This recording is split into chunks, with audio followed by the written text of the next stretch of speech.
Question number 27 में बोला इसने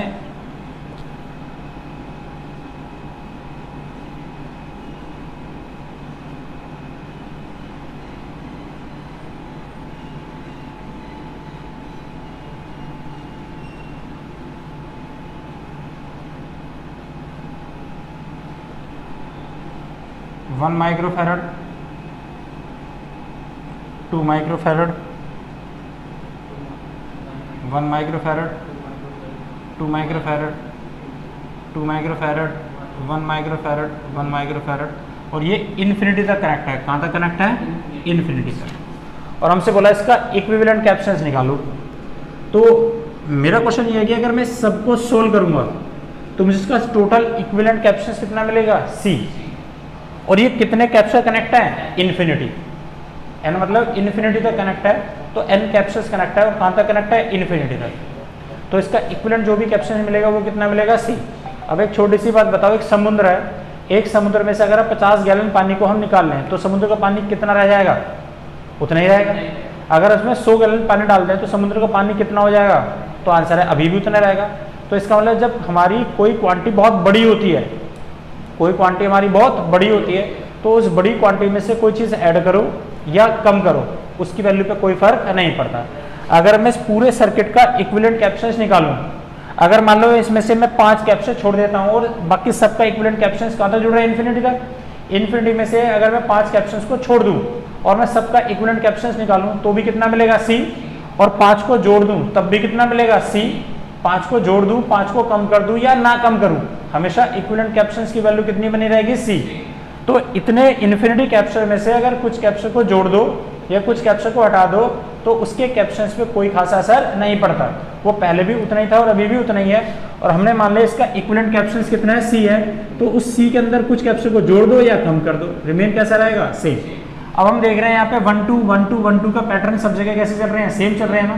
तो इसमें से एक सिमेट्री को हम ले लेते हैं, ये 1 2 वाली सिमेट्री को हमने ले लिया, उसको छोड़ दिया। बाकी जितनी भी ये सिमेट्री है यहाँ से यहाँ तक की, ये सारी की सारा कैपेसिटर, ब्रेस्ट ऑफ कैपेसिटर, इसका इक्विवेलेंट कैपेसिटेंस हमने कितना मान लिया? C। इक्विवेलेंट कैपेसिटेंस हमने कितना मान लिया? इसका कितना है? C। अगर इस C में मैं इतने कैपेसिटर को जोड़ दूं तब भी कितना आएगा? C है। अब हमने क्या करा? ऐसी सिमेट्री वाले तो हमेशा ऐसे ही करना है, जैसे यहाँ पे 1 2 है 1 2 है 1 2, तो एक सिमेट्री को लो, बाकी सिमेट्री को क्या मान लो? Equivalent C। लेकिन इसके अपोजिट अगर ये 1 2 है, यहाँ पे 3 4 है, फिर 3 4 है, फिर 3 4 है, तो 1 2 को भी लेंगे और 3 4 वाली एक सिमेट्री को लेंगे, उसके बाद अगली वाली सिमेट्री को क्या मान लेंगे? इक्विवेलेंट कैपेसिटेंस C मान लेंगे। तरीका यही होगा सबका, आ जाएगा। तो देखो जी, तो ये कैसे इसका इक्विवेलेंट बनाए? तो अगर हम, तो ये कैपेसिटर कितना है? दिस इज, ये कितना है यहाँ पर? 2। इस सबको किसके इक्वल मान लिया हमने? Equal to C। Equivalent capacitance कितना हो गया हमारा? This is C। ये कितने का है? 2। ये कितने का है? 1 माइक्रोफैरड। यहाँ से चार्ज गया, चार्ज के 2 डिवीजन हो गए, तो दोनों किस में जुड़े हुए हैं? दोनों किस में? सीरीज। ये दोनों सीरीज में, दोनों सीरीज में, तो सीरीज में इक्विवेलेंट कैपेसिटेंस होता है प्रोडक्ट अपॉन में सम 2 + C। अगर हम इसका इक्विवेलेंट बनाए तो इसका इक्विवेलेंट कुछ ऐसे बनता है,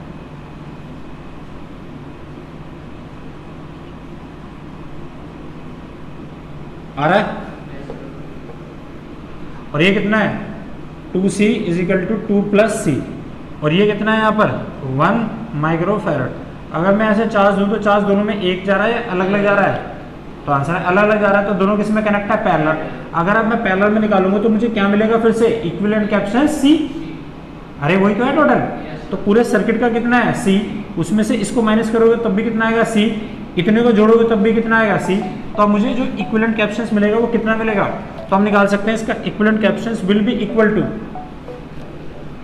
तो दोनों को जोड़ दो तो इक्विवेलेंट कैपेसिटेंस कितना है? C। और ये कितना है? प्रोडक्ट अपॉन में सम। तो इन दोनों का इक्विवेलेंट कैपेसिटेंस कितना है? प्रोडक्ट अपॉन में सम, सॉरी सीरीज में होता है। ये किस में है? पैरेलल में। तो ऐड कर दो इसको, तो कितना हो गया? 1 + 2C अपॉन में 2 + C। जुड़ जाएगी ना? इक्विवेलेंट अभी भी उतना ही रहेगा। तो C = इसका एलसीएम लो तो कितना आ गया? 2 + C + 2C अपॉन में कितना है? 2 + C। इसको मल्टीप्लाई करो तो कितना आ गया? 2C + C² = 2 + 3C। इसको उठा के इधर ले जाओ तो सी स्क्वायर, ये जब इधर आएगा तो माइनस का सी हो जाएगा, माइनस का 2 is equal to 0। Quadratic equation बनाओ, सी स्क्वायर 2 एकम 2 तो मतलब -2c plus C -2 is equal to 0। C common आ गया तो कितना बचता है, सी -2 प्लस 1 कॉमन आ गया तो कितना आ गया, सी -2 इज इक्वल टू 0। इन दोनों में से कॉमन क्या आ गया, सी -2, क्या बचेगा, C plus 1 is equal to 0। Capacitance negative तो होता नहीं, तो इसका इक्विवेलेंट कैप्शंस कितना है, 2 माइक्रो फैराड।